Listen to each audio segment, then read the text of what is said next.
말씀 봅니다. 고린도 후서 7장 1절입니다. 고린도 후서 7장 1절 한 절만 같이 합니다. 시작. 그런즉 사랑하는 자들아, 이 약속을 가진 우리는 하나님을 두려워하는 가운데서 거룩함을 온전히 이루어 육과 영의 온갖 더러운 것에서 자신을 깨끗하게 하자.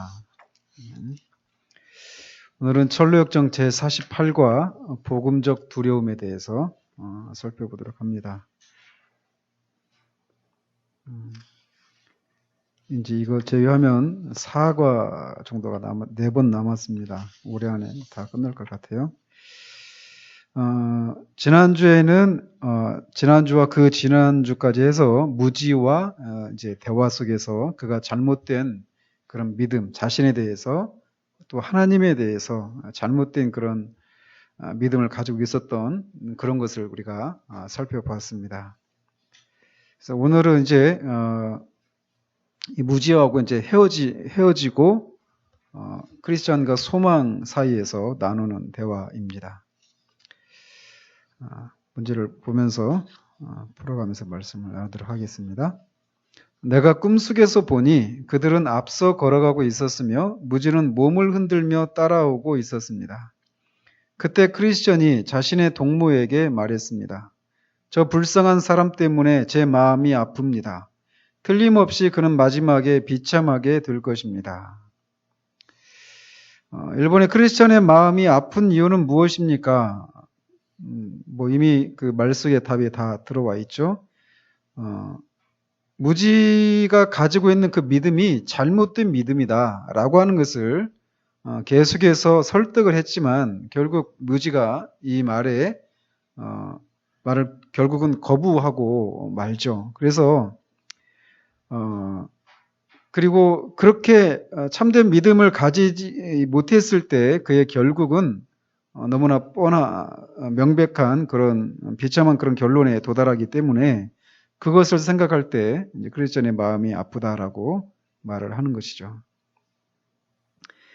저 같은 사람이 이제 더 많이 그러해야 되겠지만 이렇게 말씀을 받아들이지 않는 사람들을 보면서 우리 안에서 찾아들기 쉬운 마음이 무엇이냐면 그러니까 그렇게 얘기를 했는데도 못 알아듣는 이제 그 사람에게 그 책임이 있잖아요. 그죠?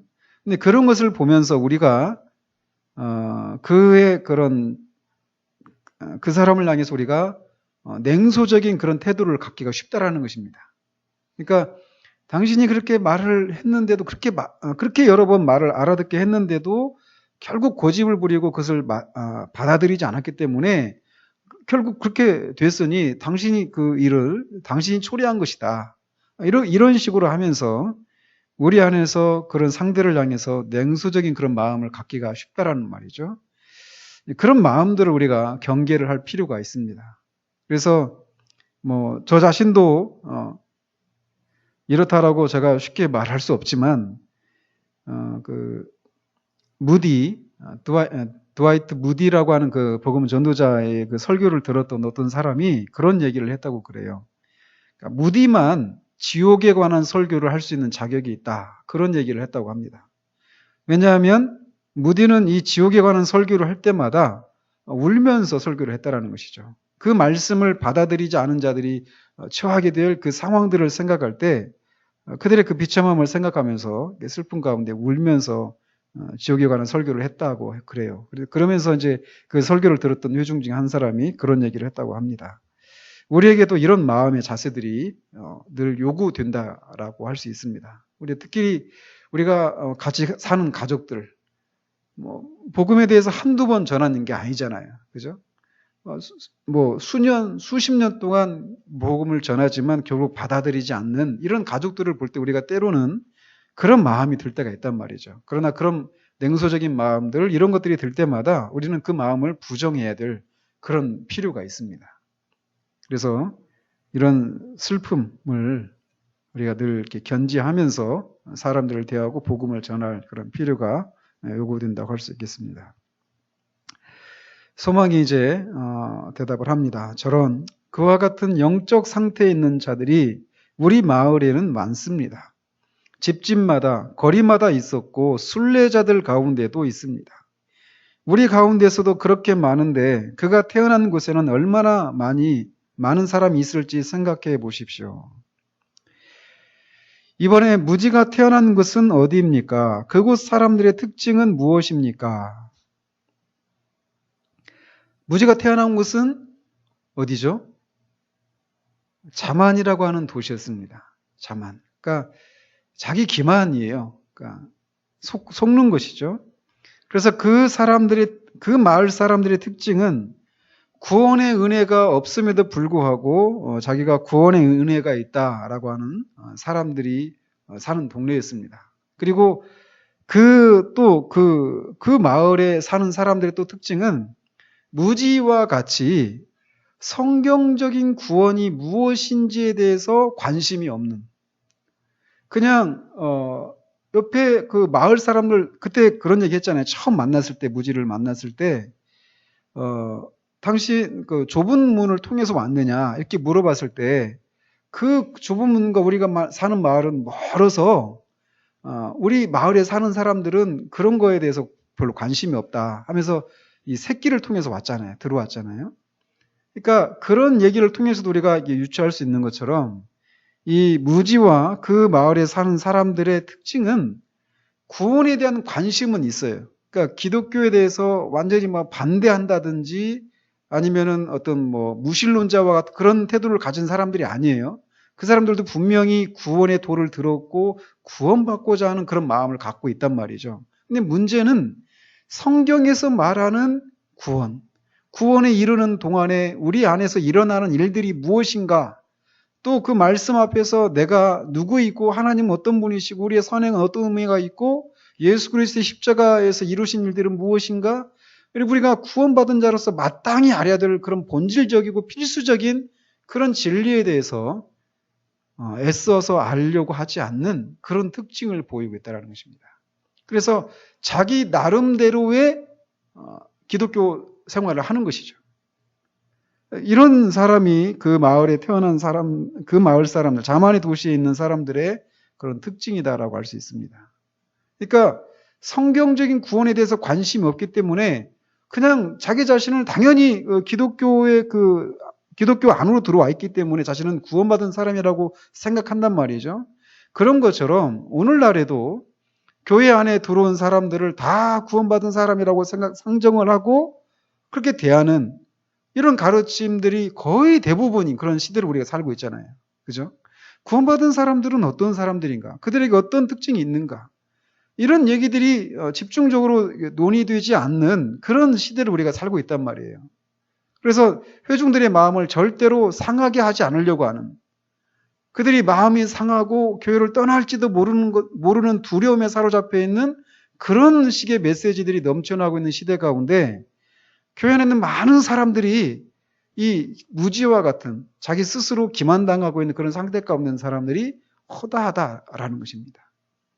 그러니까 이런 면에서 우리가 이 무지가 갖고 있는 이런 특징들은 우리 시대와 무관한 그런 것이 아니다라고 하는 것을 보게 됩니다. 계속 보시면은 하나님의 말씀은 이렇게 말합니다. 그들의 눈을 멀게 하시고 그들의 마음을 완고하게 하셨으니 이는 그들로 하여금 눈으로 보고 마음으로 깨달아 돌이켜 내게 고침을 받지 못하게 하려 함이라 하였습니다라. 3번에 무지와 같은 사람에 대한 하나님의 심판은 어떤 것입니까? 그러니까 여기에 보면 그들의 눈을 멀게 하고 마음을 완고하게 하셨다. 이렇게 한 이유는 그렇게 해서 눈으로 보고 마음으로 깨달아서 돌이켜서 하나님께 고침을 받지 못하게 하기 위해서 그렇게 하셨다라고 말하고 있잖아요. 이 얘기가 우리가 자칫 잘못 들으면 하나님께서 눈이 볼 수 있는 사람을 멀게 하시고, 그죠? 깨달을 수 있는 지각이 있는 사람의 마음을 깨닫지 못하게 하셨다. 이렇게 생각될 수 있단 말이에요. 그런데 그런 의미가 아닙니다. 죄인은 이미 그런 상태예요. 영적인 것들을 볼 수 없는, 영적으로 눈이 멀어 있는 상태고, 영적인 지각이 없는, 그래서 마음으로, 여기 마음은 지성입니다. 깨달을 수 없는, 영적인 것들을 이해할 수 없는 그런 상태 가운데 있는 거예요. 그러니까 그런 상태 가운데 있는 죄인을 하나님 그냥 내버려 두시는 것이죠.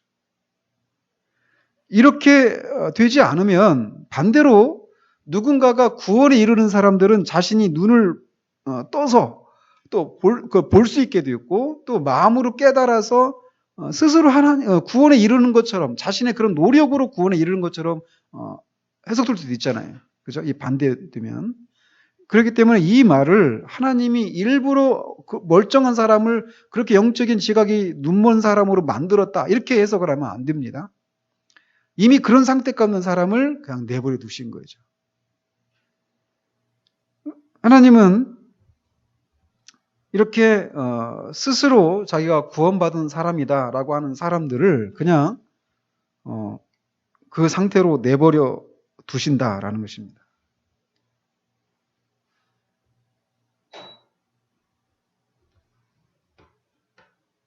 이거는 굉장히, 이게 진짜 그야말로 심판이죠. 이게 하나님이 그냥 내버려 두신다. 우리가 다 그런 상태 가운데 있었잖아요. 그죠? 하나님이 우리를 그냥 내버려 두셨었어요. 근데 어느 순간 아까 우리가 불렀던 달리다곰 그 찬양 가사에서 있는 것처럼 일어나라, 죄악에 잠든 영혼아 일어나라 하면서 어느 순간 우리 인생 가운데 하나님이 찾아오신 것이죠. 말씀을 통해서. 그래서 늘 들었던 말씀이 어느 순간 그 말씀이 내게 딱 부딪혀 오면서, 저것이 나를 향해서 하나님이 말씀하신다, 이런 얘기를 이렇게 듣게 되는 거죠. 그래서 애매하게 목사를 걸고 넘어지죠. 목사님이 어떻게 내 속을 아시고 저런 얘기를 할까 그러는데, 목사를 통해서 하나님이 하시는 것이지 목사가 하는 게 아니죠. 근데 어쨌든 그 말씀을 사용하셔서 하나님이 그런 일을 하시는 거예요. 그러니까 우리의 은혜의 시작은 항상 그런 식으로 시작이 됩니다. 영혼이 이제 구원을 받는 과정 가운데서도 이렇게 깊이 잠들어 있고 무지하고 무감각한 영적으로 그런 상태 가운데 있는 사람들에게 하나님께서 말씀을 통해서 자극하시고 이렇게 깨워내시는 그런 일들을 이렇게 하시는 거예요.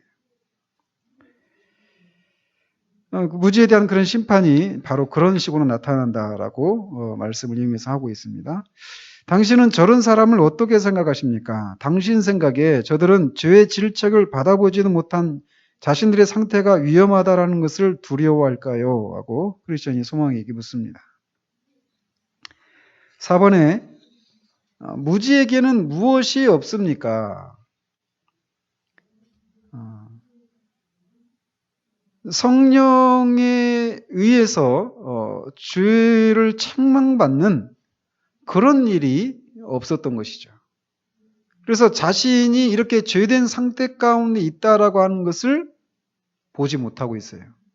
누차 말씀드렸지만 이것이 그가 자신이 죄인이다라고 하는 것을 인정하지 않는 게 아니에요. 그죠? 문제는 무엇입니까? 성경에서 말하는 대로의 죄인됨을 인정하지 않고 있는 거예요.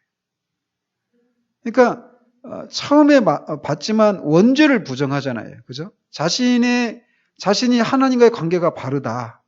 그리고 그리스도께서 하신 일은 내가 구원을 위해서 행한 그 선한 일들을 하나님이 나를 죄 용서를 해줄 수 있도록 그리스도께서 그거를 가운데서 중보해 주신다. 이렇게 이해하고 있잖아요. 그러니까 구원에 있어서 자신이 할 일이 있다라는 거예요. 그 얘기는 결국 자신이 구원을 스스로 이룰 수 없는, 전적으로 구원에 대해서 무능력한 그런 상태라고 하는 방식으로 자신의 죄인됨을 깨닫지 못한 것이죠. 그러니까 그런 상태 가운데 있을 때는 그리스도는 절대적이지 않습니다. 그래서 자기가 그 구원을 위해서 무엇인가 어떤 노력을 하고 있을 때, 기도하고 어떤 경건한 생활을 시작하고 삶의 개혁을 이루는 이런저런 일을 하고 있을 때는 그래도 제법 뭔가 있는 것처럼 생각하고 마음이 편안하다가 그것이 없으면 또 불안해하는, 그래서 끊임없이 자신의 어떠함에 구원의 근거를 찾으려고 하는 그런 상태 가운데 머물러 있게 된다는 것이죠. 근데 무지에게는 어쨌든 죄에 대한 자각이 있기는 있었어요. 그러나 그리스도를 필요로 할 정도로 자신이 그런 죄인이라고 하는 것을 깨닫지는 못한 상태 가운데 있는 것이죠. 자, 이렇게 크리스천이 물어요. 그러니까 당신 생각에 저들은 죄의 질책을 받아보지도 못한 자신들의 상태가 위험하다는 것을 두려워할까요? 이렇게 물어보니까 소망이 아닙니다. 당신이 저보다 나이가 많으니 그 대답에 대해서 직접 말씀해 주세요. 크리스천이 대답합니다. 내가 생각하기에는 그들도 때때로 죄의 질책을 받지만 그들은 본성적으로 무지하기 때문에 그들의 그러한 질책이 그들에게 좋은 것인지를 이해하지 못하는 것 같습니다. 따라서 그들은 죄의 질책들을 필사적으로 떨쳐버리고 뻔뻔하게 자신들의 마음에 스스로 아첨을 합니다. 5번에 그렇다면 무지에게는 전혀 죄에 대한 책망이 없습니까? 책망이 있었죠. 있었지만 그것을 거부한다라는 것입니다. 뒤에서 더 상세한 설명을 하고 있어요. 그래서 이렇게 죄에 대해서 책망을 받지만 그것을 뒤에서 다루고 있는 그런 심리 과정을 통해 가지고 그걸 거부해 버려요. 그 거부하는 그 과정들은 뒤에서 살펴보도록 하고 돌아보면은 이런 일이 있단 말이죠. 이를테면 사도행전 24장에 바울이 의와 절제와 장차 오는 심판을 강론하니 벨릭스가 두려워하여 대답하되 지금은 가라. 내가 틈이 있으면 너를 부르리라 하고 이렇게 말을 합니다. 그러니까 벨릭스는 이 바울이 예루살렘에 2년 동안 가이사랴 2년 동안 감옥에 갇혀 있었잖아요. 그죠? 그러다가 이제 벨릭스 총독 앞에서 이 자신이 이제 맨 처음에는 그 총독이 베스도였거든요. 베스도 총독 때 잡혔는데 2년 동안 있었어요. 그래서 베스도가 물러가면서 뒤에 자기 후임자인 벨릭스 총독에게 죄인인 바울도 임계를 해주고 떠납니다. 그래서 이제 벨릭스가 와가지고 바울이 무슨 죄로 이렇게 감옥에 갇혔는가 영문을 알기 위해서 이제 그를 이렇게 불러서 얘기를 하는데 그 벨릭스에게 바울이 전한 내용이 이거예요. 의와 절제와 장차 오는 심판. 그러니까 참 여기에도 굉장히 큰 메시지가 있어요. 바울이 지금 이 복음 때문에 지금 잡혀있잖아요. 이 복음 때문에 잡혀있는데 그 복음을 또 전하고 있어요. 벨릭스에게. 복음 때문에 잡혀있는데 그 복음을 또 전하는 거예요. 그 복음에 대해서도 의와 절제와 장차 오는 심판. 그러니까 우리가 오늘날 듣는 그런 메시지가 없어요. 그러니까 예수를 믿고 팔자 고쳐보려고 하는 이런 식의 메시지는 전혀 없다라는 것입니다. 그가 지금 어떤 형편 가운데서 이런 메시지를 전하는 것도 굉장히 우리에게 시사하는 바가 큰데 어쨌든 그런 설교를 들었을 때 그냥 이건 줄여서 한 거잖아요. 의와 절제와 장차 오는 심판 이렇게 말하고 만 게 아니잖아요. 그 설교의 내용을 줄여보면 이거라는 것이죠. 그죠? 그러니까 굉장히 긴 어떤 설교를 했을 거예요. 아마 저보다 더 오래 긴 설교를 했을 거라고 저는 믿어집니다. 근데 그런 설교를 들었을 때 벨릭스가 두려워했다라는 거예요. 근데 그 두려움이 시작이죠. 그죠? 근데 이 벨릭스가 이 두려움을 가지고 하나님 앞에서 자신을 돌아보는 그런 계기로 삼지 않고 이 두려움을 내쳐버리는 거죠. 두려움을 물리쳤단 말이에요. 그리고 내가 틈이 있으면 너를 부르리라 했지만 이게 벨릭스의 마지막입니다. 그가 어떻게 되었는지 우리는 알 수 없어요. 그러나 유축한데 그는 이것이 그를 향한 하나님의 이 어떤 초대라고 할 수도 있는데 그가 그 초대는 이 두려움으로 시작이 됐단 말이에요. 그런데 그거를 그가 물리침으로 인해서 이 구원의 기회를 스스로 박탈해버리는 그런 불행한 일이 그에게 일어났었던 것이죠. 그래서 실제로 이런 일들이 많습니다. 우리가 한번 여러분들이 지금까지 이렇게 만나본 여러 개 신앙인들 한번 생각해 보십시오. 이런 얘기를 누군가 했을 때 그런 얘기 하는 사람들 종종 만나지 않아요? 뭐냐면 나도 옛날에 그랬었다. 그죠? 그러니까 내가 지금 하나님 앞에서 느끼고 있는, 깨닫고 있는 이런 내용에 대한 어떤 얘기를 막 했을 때, 나도 옛날에 그랬었어. 이런 얘기를 하는데, 우리 안에서 질문하고 싶은 게 생겨나는 그런 상태 가운데 있는 사람들을 만난단 말이에요. 그리고 옛날에 그랬었는데 지금은 어때? 그 고민이 어디로 이어졌어? 어떤 결론에 도달하게 되었어? 라고 물을 수밖에 없는. 왜? 그 고민에 대한 그런 바른 결과에 도달하지 못한 그 현재의 모습을 우리가 보고 있기 때문에 이렇게 질문하고 싶은 그런 사람들을 우리는 많이 만난단 말이에요. 그래서 교회 안에서 마치 이런 사람들의 마음은 더 딱딱합니다. 그러니까 그 용광로에 그 철을 막 집어넣어가지고 빨갛게 달군 다음에 이게 빨갛게 달궈졌을 때 막 쳐야 이렇게 모양을 자기가 만들고 싶은 모양대로 만들어지잖아요. 그죠? 근데 이게 덜 달궈졌을 때 그런 상태 가운데 빼서 두들려가면 두드려집니까? 안 두드려져요. 만들어지지가 않단 말이죠. 근데 그런 상태가 빼서 놓은 그 쇠는 아예 처음부터 달구지 않았던 그 쇠보다 더 단단한 그런 쇠가 되어버리는 것처럼 우리의 심령도 그렇다라는 것입니다. 그래서 성경에서 은혜 받을 만한 때에 은혜를 받으라라고 하시는 말씀이 있잖아요. 이 말씀을 우리는 굉장히 두려움 가운데 받아야 되는 거예요. 그 하나님을 향한 어떤 갈망, 긍정적인 측면에서 그 시작이라 할 수 있는 그 죄에 대한 어떤 질책, 이런 것들이 아무 때나 내가 마음만 먹으면 그런 일이 있을 거다라고 생각했으면 안 된다라는 거예요. 근데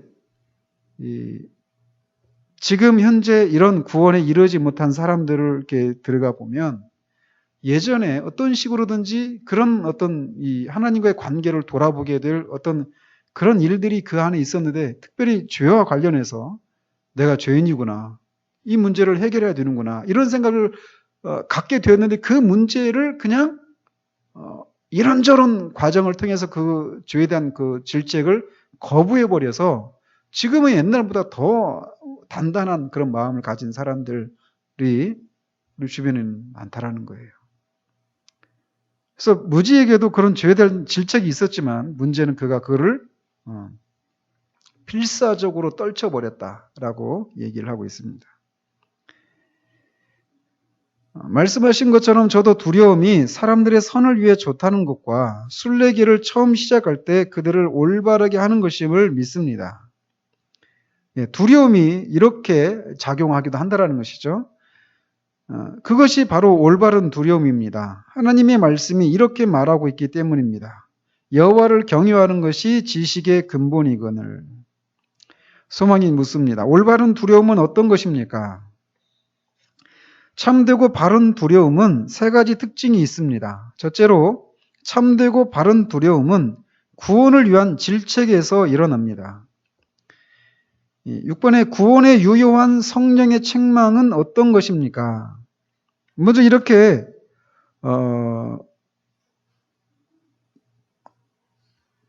죄에 대해서 성령께서 먼저 구체적으로 책망을 하시는 것이죠.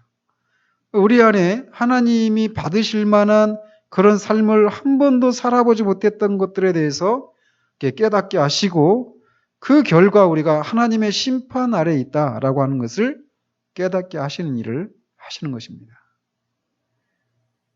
그러니까 참 몇 번 말씀을 드린 것 같지만 이런 일이 우리 가운데 일어나고 있을 때는 이게 뭔지 잘 몰라요.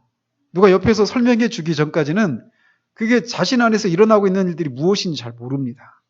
근데 돌아보면 그때 내 안에 일어났었던 것이 이런 거였구나, 이렇게 우리가 되돌아보고 확인할 수 있어요. 근데 이제 지금 아직 이런 것이 무엇인지 모른다라면 구원받을 때는 이런 것들이 있구나, 그 사람아 일어나는 거구나, 이런 것들을 알고 우리가 이 무지와 같이 기만당하지 않도록 이런 기준들이 우리 가운데 제시되는 것이 필요한 것이죠. 그래서 이렇게 참되고 바른 두려움의 시작은 죄에 대한 질책으로부터 시작이 된다라는 것이에요. 둘째로, 참되고 바른 두려움은 영원히 구원을 위해 그리스도를 꽉 붙잡도록 몰아갑니다. 7번에 성령의 유효한 역사로 인한 죄의 책망으로 하나님의 심판을 깨달은 죄인은 죄의 용서를 위해 누구에게로 달려갑니까? 뭐 말하고 있는 것처럼 그리스도에게로 달려갑니다. 그리스도만이 하나님의 심판으로부터 자신을 건져주실 수 있는 유일한 분이시라고 하는 것을 깨닫기 때문에 그분께로 피하게 된다는 것이죠. 그리고 셋째로 참되고 바른 두려움은 하나님과 그의 말씀과 길을 크게 경외하게 하며 양심을 부드럽게 만들며 이런 것들에서 떠나는 것을 두렵게 만듭니다. 8번에 회심한 후에 일어나는 두려움은 어떤 것입니까? 하나님의 말씀을 경외하고 하나님의 그 말씀과 길을 크게 경외하고 양심을 부드럽게 만들고 이 하나님의 말씀으로부터 떠나는 것을 두려워하는 이런 마음이 일어납니다.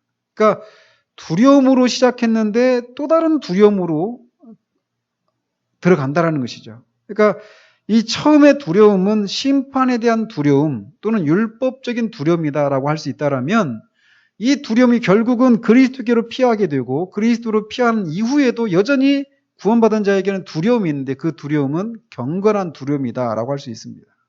그래서 이 하나님의 법으로부터 하나님의 말씀과 길로부터 벗어나는 것을 두려워하는 이런 마음이 일어나게 되는 것이죠.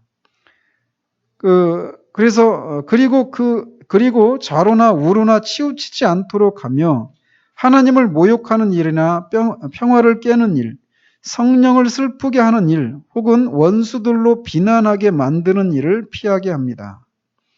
그러니까 이 다 내용이 무엇입니까? 그러니까 이 경외심이 성화의 한 측면이잖아요. 그죠? 이 두려움은 결국 한마디로 말하면은 이 성화가 크게 두 가지로 나눌 수 있잖아요. 성화의 소극적인 측면이 있고 성화의 적극적인 측면이 있습니다. 성화의 소극적인 측면은 무엇이냐면 죄를 죽이는 삶이에요. 적극적인 건 뭐냐? 적극적으로 의롭고 거룩한 삶을 살아가는 것이죠. 더 구체적으로 말씀드린다면 예수님을 닮는 삶이라고 할 수 있고 더 구체적으로 말한다면 산상수훈을 사는 거예요. 그 원리를 따라서 말이에요. 그러니까 이렇게 성화는 소극적으로 죄를 죽이는 그리고 적극적으로는 의를 거룩함을 이루는 이런 모습으로 나타난다는 말이죠. 그래서 뭐 또 전문 용어로 죄를 죽이는 삶, 모티피케이션이라고 하고 은혜를 살리는 삶, 비비피케이션이라고 하는 이런 말을 합니다. 근데 여러분들 그냥 상식적으로 그냥 알고 계십시오. 그리고 근데 이 두려움, 그러니까 참되고 바른 두려움이 이 성화에 있어서 소극적인 측면이 있잖아요. 그죠? 죄를 죽이는 이런 삶으로 우리를 인도하는 그런 효과가 있다라고 얘기하고 있습니다. 말씀 잘 하셨습니다. 저는 당신이 진리를 말했다고 믿습니다. 우리가 지금 마법의 땅을 거의 지났습니까? 지금 계속 마법의 땅을 지나고 있는 거예요. 왜요? 대화가 지루하십니까? 아닙니다. 다만 우리가 어디에 있는지 알고 싶습니다. 이게 중요하죠. 그죠? 이런 자세. 그러니까 지금 우리가 어느 지점을 가고 있는가, 지나고 있는가, 이것을 늘 견지하는 것은 우리에게 중요한 요소입니다. 우리는 앞으로 3km 정도만 가면 됩니다. 어서 다시 우리 이야기 주제로 돌아갑시다. 무지는 그와 같은 죄의 질책이 그를 유익하게 하는 두려움에 빠지게 만드는 것을 모릅니다. 그래서 그러한 죄의 질책을 떨쳐버리려고 애씁니다. 그러니까 이런 면에서 이런 죄의 질책을 이렇게 받을 때 사람들의 그 심정은 거기서 벗어나려고 하는 그런 것을 보이게 되죠. 그죠? 그리고 더더군다나 무지 같은 경우는 자기가 구원을 받았다라고 생각하고 있는데 이 죄에 대해서 질책을 받는다라고 할 때 기분이 나쁘지 않겠어요? 그죠? 그러니까 저도 그 직장을 다니는 중에 언제 말씀드렸잖아요. 저희 신우회 그 자매가 그 조셉 월라인의 회개의 참된 의미, 이 책을 빌려주는데 그 책을 읽는데 굉장히 기분이 나쁘더라고요. 나는 구원받았다고 생각하고 이 하나님의 뜻대로 살려고 몸부림을 치고 있다라고 생각했었거든요. 그때가 어떻게 살고 있었냐면 일주일에 한 권씩 경고서적 읽고 있었어요. 그렇게 읽은 적 있으세요? 1년에 성경 한 번 내지 한 번 반씩 통독하고 있었죠. 새벽에 큐티하고 있었죠. 모든 공예배 안 빠졌죠. 청년 때 말이에요. 청년 때. 술, 담배도 안 해죠. 그 직장에서도 술 거부하고 그런 어려움들을 겪고 있었죠. 그러니까 나름대로 나는 하나님을 위해서 살고 있다라고 생각했단 말이에요. 근데 그런 저한테 회개의 참된 의미라고 하는 책을 빌려주면서 그러니까 그 책에 빌려준 의도가 뭐겠어요? 넌 구원받았다고 생각하는데 한번 잘 읽어봐봐. 여기서 진짜 참된 회개를 한 사람들은 어떤 특징이 있는지 잘 보고 당신의 그 구원이 진짜인지 점검해봐. 이거잖아요. 근데 그 책을 읽는데 기분이 굉장히 나쁘더라고요. 무시당하는 것 같으니까.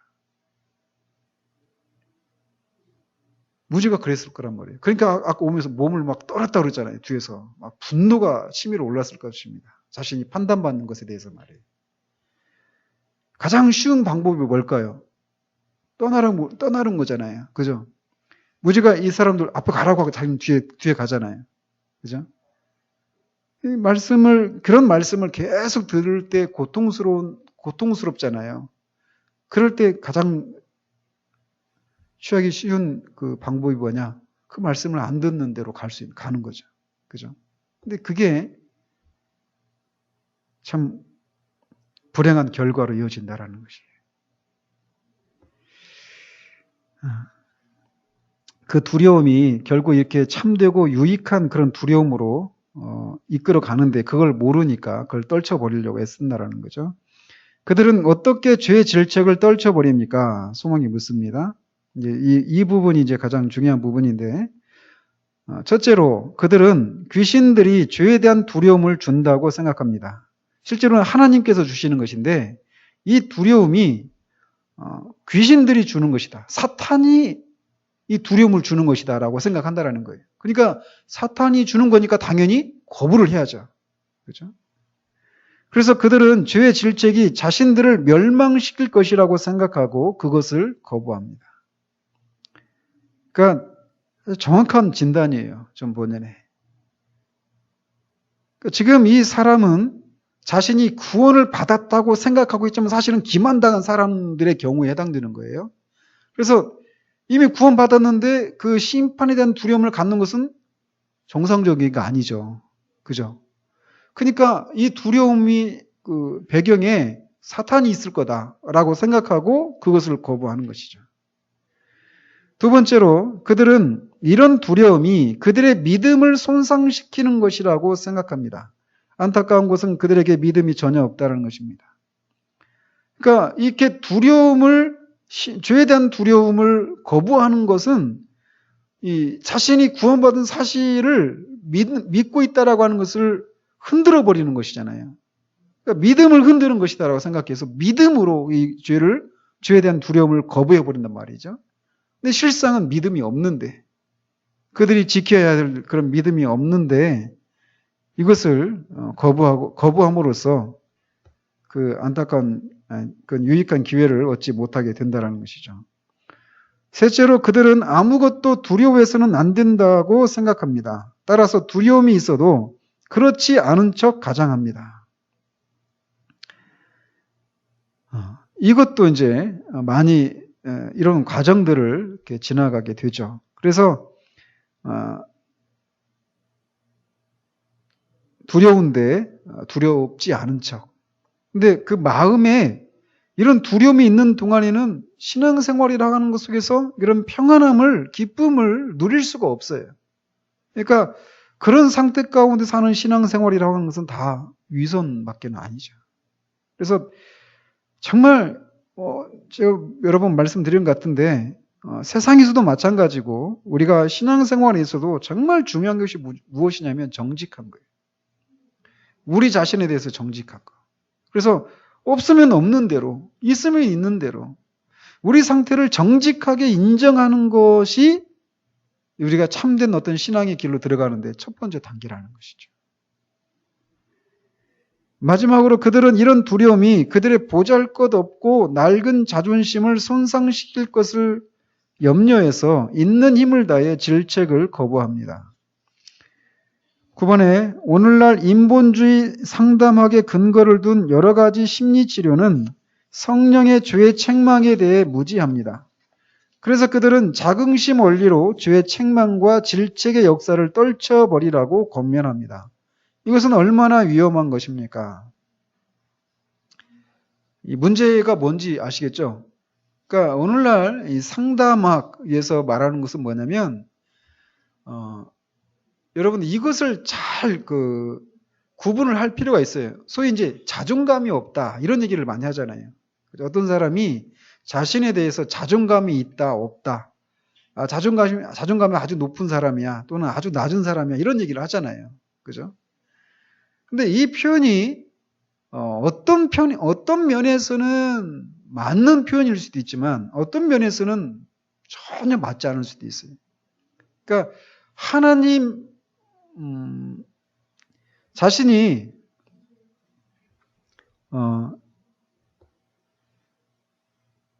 오늘날 그 상담학에서 말하는 것은 인간이 일종의 어떤 펠라기우스나 또는 반펠라기우스적인 그런 생각을 갖고 있어요. 이게 무슨 얘기냐? 인간이 아담의 그 타락으로 인해서 아담이 태어난 모든 인류가 태어나면서부터 원죄를 가지고 태어난다라고 하는 것. 그래서 하나님 앞에서 선을 행할 수 없고 구원에 필요한 선을 행할 수 없고 하나님을 기쁘시게 해드리는 삶을 살 수도 없다라고 하는 것. 그래서 우리 안에서 나오는 그 모든 것이 다 악하고 다 추한 것들일 뿐이다라고 하는 이 생각을 부인하고 있다라는 것이죠. 그래서 인간의 상태를 그 사람의 자존감을 높이기 위한 그런 식으로 사람들을 대화한단 말이죠. 그러니까 인간에 대한 그 근본적인 진단이 잘못되어 있기 때문에 그 처방도 잘못될 수밖에 없는 거예요.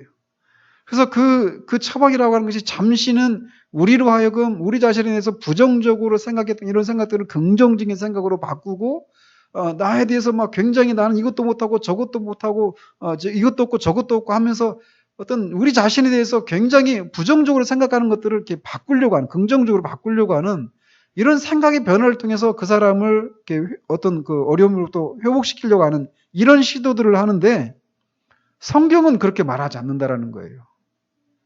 그러니까 이 세상에 뭐 상담학도 마찬가지고 심리학도 마찬가지예요.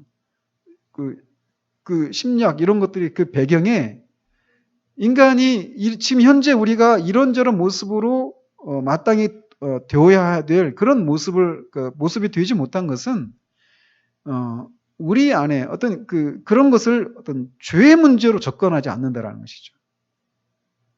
특히나 우리가 그렇게 생각하기 쉽잖아요. 그러면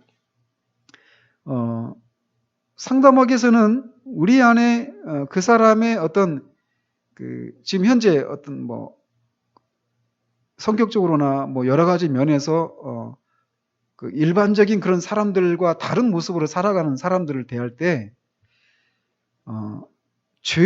그런 것이 그 사람 안에 있는 어떤 것이 결핍이 되었다라고 하는 식으로만 해석을 한다. 진단을 내린단 말이죠. 그래서 그거를 약물 치료나 아니면은 어떤 그 심리적인 그런 치료를 통해 가지고 어떤 그 사람의 어떤 결점이나 약점들을 극복해 보려고 하는 이런 시도를 하는데 성경은 모든 어그러진 것의 근본적인 원인은 죄 문제다. 하나님과 그 사람과 우리 인간과의 그런 관계가 죄로 인해서 어그러졌기 때문에 우리의 삶이 이렇게 되었다라고 진단을 내린단 말이에요. 그래서 이런 상태에서 벗어나는 것은 어떤 긍정적인 사고를 하는 것을 통해서 되어지는 것이 아니라 적극적인 그런 사고를 통해서 되는 것이 아니라 우리가 거듭나야만 된다는 거예요. 거듭나서 그리스도와의 그리스도를 통해서 하나님과의 관계가 회복되어지는 이것이 우리에게 필요하다라는 것이죠.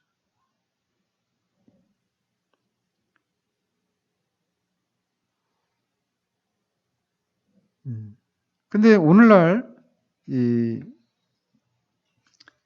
그 마지막 단계에 있는 것처럼 이런 두려움들이 이렇게 몰려올 때 자존심을 손상시킬지도 모른다라고 하는 그런 생각으로 이거를 이렇게 멀리 해버리는, 그래서 그 죄에 대한 질책을 거부해버린다라는 것이죠. 이런 면에서 상담하기 다 무익한 건 아니지만 그거를 성경적으로 잘 사용을 하면 아주 유익한 것이 될 수 있지만, 그렇지 않고 인본주의적인 그런 전제를 가지고 이렇게 상담을 한다면 결국은 성령을 거스르는 그런 일이 될 수도 있다는 것이죠. 성령께서 그 죄에 대해서 질책을 하게 된 것인데 말이에요. 또 이제 이런 아까도 제가 제 얘기를 말씀드렸지만 이런 두려움들이 몰려왔을 때 제가 그 책을 읽고 기분이 되게 나빴어요. 그 회개의 참된 열매라는 책을 읽고, 그리고 또 나가서 기분이 나빴을 뿐만 아니라 두려움도 있었습니다. 거기에 보면은 나는 구원받았다고 생각했는데, 그러니까 이를테면 누구죠? 이 소망이 자기가 그 성실시의 그 복음을 듣고 자기가 하나님의 심판을 있다라고 하는 것을 깨달으면서 삶의 개선을 막 하는 노력들을 했잖아요. 그죠? 제가 그런 상태 가운데 있었던 것이죠. 그런 상태 가운데. 근데 그게 그런 상태 가운데 있었는데 그 책을 읽으면서 보니까 나는 아직 참된 회심을 한 게 아니라는 것을 알게 되고, 그럼 당연히 어떻게 해요? 마음에 두려움이 밀려오죠. 근데 그 두려움을 애써서 이제 나를 완전히 무시하는 것 같으니까 그 자존심을 버리려고, 지키려고 그것을 막 떨쳐내려고 하는 그런 일을 했었다라는 것이. 그게 5월 달에 그랬었는데 그 책을 읽고 2달 후에 전에서 진짜 그런 일이 일어났어요. 필요하시면 저 갖다가 읽으십시오. 예. 근데 그 시작도 보면은 이 자존심의 문제였어요. 제가 구원의 시작이 딱 되는 그날도 생생해요. 그날의 그 기억이. 그러니까 말씀을 듣고 수련회 가서 이제 말씀을 듣고 기도하는 중에 이 질문이 생각이 딱 떠오른 거예요. 제 안에서. 내가 나는 구원받았다고 생각하는데 내가 예수님을 믿고 구원을 받았다고 한 이 사실 하나만으로 왜 세상에서 알 수도 없고 줄 수도 없는 그런 평강이 왜 나한테는 없습니까? 하나님, 나는 누구입니까? 이런 질문이 기도 중에 갑자기 그런 기도가 되어졌어요. 그리고 막 두려움이 막 몰려왔습니다. 하나님, 나는 누구입니까? 이 질문은 하나님과 나는 관계가 없는 것 같은 생각이 밀려온 거죠. 하나님 앞에서 나는 누구인가? 말씀드렸지만 제가 그렇게 막 그 삶의 개선을 하고 막 살았단 말이에요. 그렇게 애를 쓰면서 말이에요. 누구나 다 그런 저를 보고 아주 신실한 청년이라고 말을 할 수 있는 그런 상황이었단 말이죠. 근데 그런 제가 그런 기도가 되는 거예요. 그것이 내가 구원받은 그런 근거로 충분하지 않구나. 이걸 이제 깨닫게 된 거죠. 그때는 이제 지금 말할 수 있지만 그때는 몰랐죠. 근데 안 거예요, 직관적으로. 그래서 이제 그렇게 대성통곡하면서 막 두려움 가운데 막 눈물 콧물 쏟으면서 막 그렇게 기도하고 방으로 올라왔어요. 올라와서 같이 박을 쓰는 이제 그 형제랑 얘기를 나누려고 하는데 막 궁금증이 여기까지 밀려왔어요, 제 안에. 제가 청년 때 이제 갖고 있었던 그런 어떤 질문이 있었는데, 그 질문을 그 친구한테 물어보려고 하니까 쪽팔린 거예요. 그러니까 나보다 어렸거든요. 그 친구가. 나보다 어렸고 또 나보다 예수님 믿은 것도 짧고, 그리고 제가 질문하려고 하는 질문도 좀 창피한 질문이었어요. 그러나 저한테는 아주 심각한 질문이었죠. 그거를 얘기하려고 하니까 쪽팔린 거예요. 그 순간 하나님 앞에 속으로 제가 기도했어요. 하나님, 순간의 쪽팔림이 영원한 생명을 보장할 수 있다면 이 알량한 자존심 버릴 수 있도록 해주십시오. 여러분들 웃으시지만 저는 아주 심각했어요. 그러면서 하나님 앞에 그렇게 속으로 기도하고 말문을 텄어요. 그 질문을 딱 던졌어요. 그게 구원과 직접적으로 관련된 질문은 아니었지만 제가 오랜 동안 제 안에 누르고 있었던 죄였거든요. 근데 그 문제를 가지고 딱 끄집어내기 시작하면서 그날 밤을 꼴딱 세웠어요. 그 얘기 가지고 계속 한 게 아니라 그걸 가지고 이제 계속 얘기가 되어진 거예요. 그날 밤에. 그날 밤에 역사가 일어난 거예요. 제 안에서. 그래서 제가 여기 있는 거예요. 만약 그런 일이 없었다면 저는 계속 지금 직장생활을 하면서 이렇게 세상에 남던 이렇게 자리 잡으려고 애를 쓰고 있었겠죠. 가족 부양하고 이 사람도 못 만났을 거고 상상할 수 없는 얘기지만 그런 인생이 펼쳐졌겠죠. 근데 말씀드리고 싶은 건 뭐냐? 자존심. 그러니까 우리에게 보잘것없고 낡은 자존심이라고 이렇게 표현하고 있는데 우리 안에 그게 있어요. 그러니까 이게 무너지지 않으려고 하는 동안에는 진짜를 맛볼 수가 없어요. 그래서 우리가 하나님 앞에서 이 히브리서 나온 것처럼 상관하는 자 앞에 우리가 그러니까 성관계를 맺는 사람들 앞에 발가벗은 모습으로 서는 것처럼 우리 하나님 앞에 서는 것에 대해서 그런 식으로 표현하거든요. 그냥 있는 그대로 이렇게 드러나는 거예요. 하나님 앞에 그런 것이 무엇인지를 알잖아요. 그러면 사람들 앞에서도 담대합니다. 그런 나를 하나님이 그리스도를 통해서 받아주셨다라고 하는 이것이 있기 때문에 내가 있는 모습 그대로 드러나는 것에서 사람들이 이렇게 저렇게 판단하는데 무슨 의미가 있는가 이런 용기가 생겨요. 그래서 자기가 숨겨왔던 자기 자신에 대한 얘기들을 끄집어내서 얘기할 수 있는 용기가 생기는 거죠. 그런 것들이. 근데 그 마지막 그 단계에 이 자존심, 이 자존심을 지켜내려고 하는 이것이 우리로 하여금 우리를 이렇게 진짜로 이렇게 맛보게 하는 대로 넘어가지 않게 되는. 제가 이거 조심스럽지만 우리가 그런 모습들을 봐요. 그러니까 신앙이 어떻게 보면 무지에게 있어서는 이 신앙이라고 하는 것이 그가 붙들 수 있는 마지막 것일 수도 있어요. 이를테면 거기 그런 배경은 안 나오지만 무지의 그 세상적인 배경은 안 나오지만 이렇게 생각할 수 있단 말이죠. 이 무지가 신앙생활 하는 사람들 중에 그런 게 있습니다. 왜냐하면 이 세상에서 정말 그야말로 그 세상에서 진짜 별 볼 일 없어요.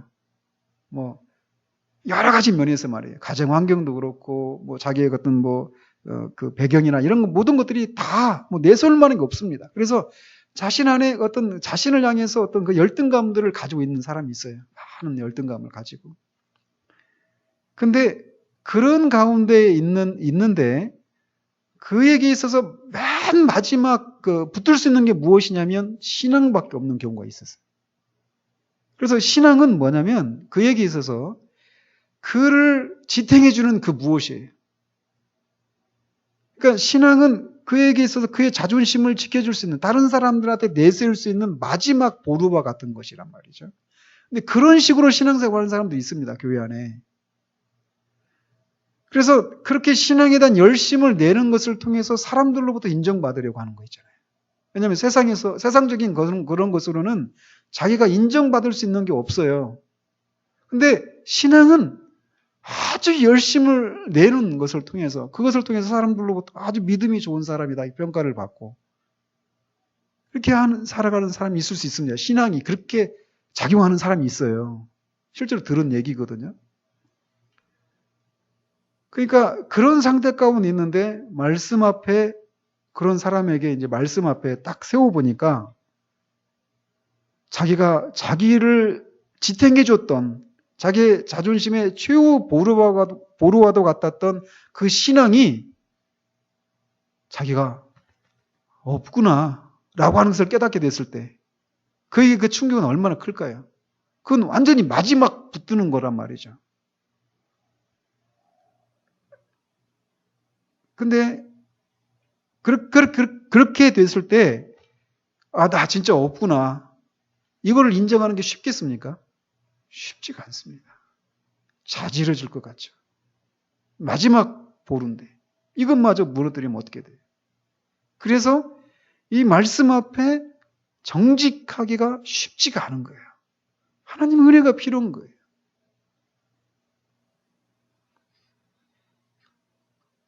그래서 그런 말씀을 듣는 게 막 굉장히 어려움을 겪는 경우들을 보게 됩니다. 실제로 들은 건데 어떤 목사님이 저희 교회에 있는 어떤 자매님의 얘기를 이렇게 해주시면서 그랬었다라는 거예요. 그러니까 신앙은 자기를 붙드는 마지막 보루와도 같은 것이었어요. 그래서 신앙에 진짜 다른 사람들이 다 인정할 만큼의 그런 열심을 냈다라는 것이죠. 그러니까 하나님을 섬기는데 이 하나님을 섬기는 일에 열심을 내는 것을 통해서 사람들로부터 인정을 받고 칭찬을 받고 그것을 통해서 자신을 지키고 자신의 자신됨을 발견하는 이런 목적으로 하나님을 섬기는 거죠. 그러는 동안에는 쉼이 없는 거예요. 쉼이. 근데 그런 자신의 실상을 말씀 속에서 깨닫고 나서 그게 이제 막 내가 그랬었노라고 인정하면서 비로소 신앙 안에서 참 자유를 누리기 시작하는 그런 과정을 통해서 이 자신 안에 갖고 있었던 세상에서 내가 이런저런 것들을 갖지 못한 것 때문에 갖고 있는 그런 어떤 열등감 또 그것을 사람들이 그런 나를 발견하면 나를 어떻게 대할까라고 하는 이런 생각에서 어떤 두려움들이 있어서 사람들의 관계 속에서 자신을 방어하고 이렇게 자유하지 못했던 이런 것들이 거기서 다 무너지게 되는 거예요. 그리스도를 통해서 하나님이 나를 사랑하시고 받으신다라고 하는 것을 깨닫게 되니까 신앙 안에서마저도 가지고 있었던 그런 긴장감 이런 것들이 다 무너지게 되는 거죠. 그러니까 신앙 열심을 내지 않으면 하나님도 나를 인정하시지 않을 것 같은 이런 두려움들이 그를 막 재촉하는 거죠. 근데 그런 식의 신앙생활 하는 사람들이 많습니다. 그러나 얘기가 막 삼척으로 빠졌는데 그런 일들이 우리 가운데 있어요. 근데 정말 우리가 그리스도 안에서 하나님이 우리를 어떻게 바라보시는가에 대한 이 바른 이해는 우리의 삶을 정말 자유롭게 해줍니다. 정말 자유롭게 해줘요. 하나님 앞에서도 그렇고 사람들과 관계 속에서도 그렇고 자유함이 찾아오는 것이죠. 근데 그게 그 과정 속에 이 자존심, 제 표현으로는 알량한 자존심 버릴 수 있도록 해달라고 이렇게 기도했던 것처럼 그게 우리 가운데 필요해요. 그게 무너지기 시작할 때 우리가 생각하지 못했던 그런 세계들이 열리기 시작합니다. 이 중 어떤 것은 실감합니다. 저에게도 이런 것들이 있었기 때문입니다. 그래요. 이제 무지에 대한 이야기는 그만하고 다른 유익한 질문으로 들어갑시다. 당신 먼저 시작하십시오. 라고 얘기가 끝납니다. 우리도 얘기를 끝내도록 하고 다음 주에 시작하도록 하겠습니다.